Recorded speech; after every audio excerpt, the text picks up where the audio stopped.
Is taking DHEA going to increase your testosterone, and might it even act like testosterone? Could DHEA be considered a steroid? That's exactly what we're going to dive into in this video.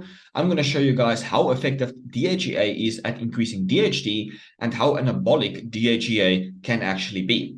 But before we dive in, if you haven't already, be sure to get my ebook on how to maximize your testosterone naturally. Also, if you'd like to do coaching, links in the description. Let's dive in. So I got this question from one of my Testo membros on the Testo tribe. If you want to join that community, link is in the description. So he asks, does taking DHEA, he said DHA, but he meant DHA, boosts testosterone and androgen receptor sensitivity? I saw a video of Connor Murphy claiming that Black Ox T booster is in fact considered a steroid, but also not considered a steroid because DHEA is in fact a steroid hormone precursor to testosterone, but it's not as anabolic as injecting testosterone. Damn right. Is the Black Ox any good? So we're going to talk about DHEA. At the end of the video, I'm going to show you guys if Black Ox testosterone booster is actually worth it or not.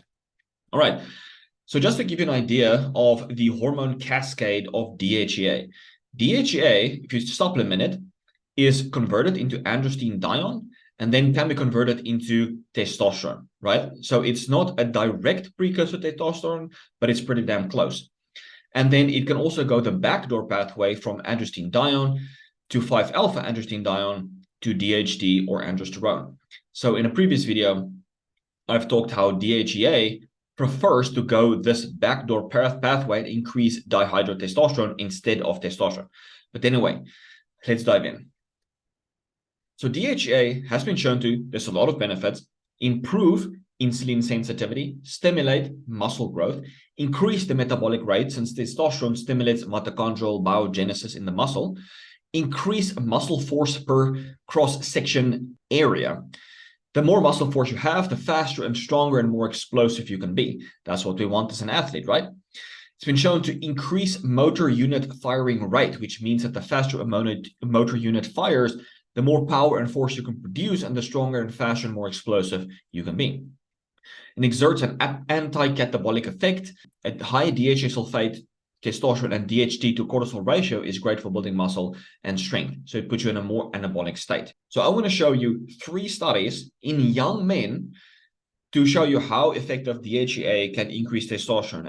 And I emphasize young men because DHEA is oftentimes more effective in older men at increasing testosterone because they have low levels of testosterone.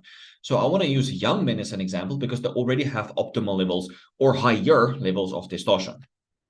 So in young men, they supplemented 100 milligrams of DHEA for 4 weeks. DHEA increased from 12 to 28, big jump. DHEA sulfate increased from 2.5 to 6.7. Androstenedione increased from 3.6 to 7. Testosterone increased from 660 nanograms per deciliter to 726. DHT increased from 575 to 1,233. It's almost like a doubling of DHT.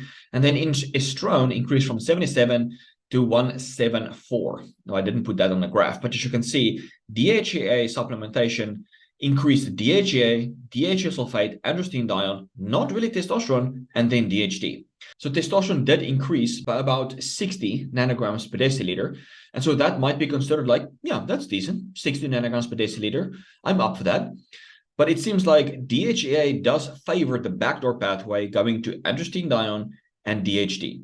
So definitely if you want to boost your DHT, DHEA is good. If you want to boost your testosterone, DHEA is not so good. Here's another study.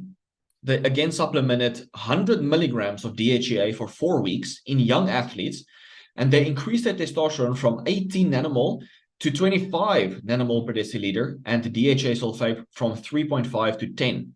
So this was definitely a bigger boost in testosterone compared to the previous study. And DHA sulfate increased significantly. Estradiol also went up as testosterone went up. And then the ratio was actually still favorable between testosterone and estrogen. So the testosterone to estrogen ratio improved with DHEA supplementation, because a lot of people's like, hey, you shouldn't be taking so much DHEA, it's going to increase your estradiol. It's like, yeah, that's what happened when you take an androgen, but still the ratio was good. It was still not in a negative ratio compared to something like using Clomid, for example. Now, I'm a little bit skeptical of these results like this big increase in testosterone from DHEA. But here was another study. So they supplemented 150 milligrams of DHEA daily for 8 weeks in combination with exercise. And this did not affect serum testosterone or estrogen. And they measured estrone or estradiol concentrations, even though it increased androstenedione significantly. Again, DHEA goes to androstenedione, massive spike. As you take it, testosterone doesn't budge. Free testosterone doesn't budge, right? So according to this study, after 8 weeks, had 150 milligrams of DHA daily, didn't increase testosterone, but it did increase androstenedione, likely increased DHT as well. Now let's talk about DHA on body composition and strength, because like if you want to inject testosterone, you're going to expect to get bigger and stronger. So does DHEA have that same effect? Unlike the positive effects of DHEA on testosterone, it doesn't seem to have the same effects on muscle mass and strength. They supplemented 100 milligrams of DHEA for 1 year. They experienced a decrease in body fat by 1 kilogram and increased knee leg strength as well as lumbar spine strength. So there was some benefits, but it wasn't really different compared to the placebo group. And 100 milligrams of DHEA and you only lost 1 kilogram of fat after 1 year. Sad emoji, bro. 150 milligrams for 5 weeks, no difference in strength and lean body mass in young men. 100 milligrams for 4 weeks in young athletes, body mass was not affected, no significant changes in BMI, waist to hip ratio, and body fat and total muscle mass.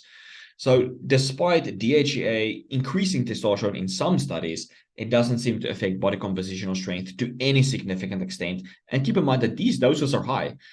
100 milligrams to 150 milligrams of DHEA per day is quite a high dose. Now, this is black ox ingredients. They got calcium as dicalcium phosphate and calcium D-glucarate. They got acar, which is a herb primarily for anabolism and building muscle. They got 1 gram of fenugreek, 500 milligrams of bulbine, 300 milligrams of tonka delee, 200 milligrams of mucuna pruriens, 160 milligrams of I3C, indole-free carbonyl, 100 milligrams of DHEA, 100 milligrams of DIM, lutein, black cumin, and they got fedoja at 1 gram as well. So if you look at all of the ingredients, right, acar, which is the anabolic, they got it at 1.5 grams. That's a really good dose. Fedoja at 1 gram, that's a good dose. Tonka delee at 300 milligrams. I would rather see that at 600, but it's okay. Bulbine at 500, that's good. Fenugreek at 1 gram, that's great. Like all of these ingredients seem to be really good in the sufficient doses. The DIM is, I'm not really a big fan of DIM, but at least it's 100 milligrams, so that's unlikely to cause any anti-androgenic side effects. The indole-free carbonyl only at 160 milligrams, so unlikely to cause side effects. Mucuna pruriens at 200 milligrams, maybe that's a little bit low, unless you're using a potent extract. But I would say looking at these ingredients, it seems to be like a really good supplement. It should definitely give you a boost in testosterone, energy, libido, help with muscle mass and strength and all of the good stuff that you are looking for. So looking at the ingredients, I do think that Black Ox Testosterone Booster is a good testosterone booster that will help to improve the symptoms that you want to improve. But if we zoom into DHEA alone, it might help to increase testosterone at that dose, but it's very unlikely to have a beneficial effect on body composition, muscle mass, fat mass, muscle strength, those kind of stuff. So no, DHEA is nothing compared to testosterone. It will not give you the same benefits. It will not give you the same hypertrophy or fat loss or any of the same benefits as testosterone. Even though it's pretty close, it's a pro-hormone to testosterone, it prefers going to DHT instead of testosterone. Now, also, just a little bit of a nuance, when you take oral DHEA, it's converted into DHEA sulfate in the liver, right? And DHEA sulfate can't cross the blood-brain barrier. And so you don't really get a lot of the mental benefits from using oral DHEA. But if you use sublingual DHEA, most of the DHEA is going to the brain. And so you're going to get a lot of the mental benefits from using a much smaller dose of DHEA. So it depends on what you're looking for, right? If you want to get a boost in testosterone, go for higher doses of oral testosterone. If you want to get the mental benefits of DHEA and the sexual benefits, go for a small sublingual dose. And if you've ever used DHEA, whether it be oral or sublingual, please let me know in the comments below. I'm highly interested to know your experience with this compound. If you've used this Black Ox Testosterone Booster, also let me know in the comments what's been your experience with it. All right, guys, I hope you enjoyed this video, learned something new, and I will check you in the next one. Cheers, guys.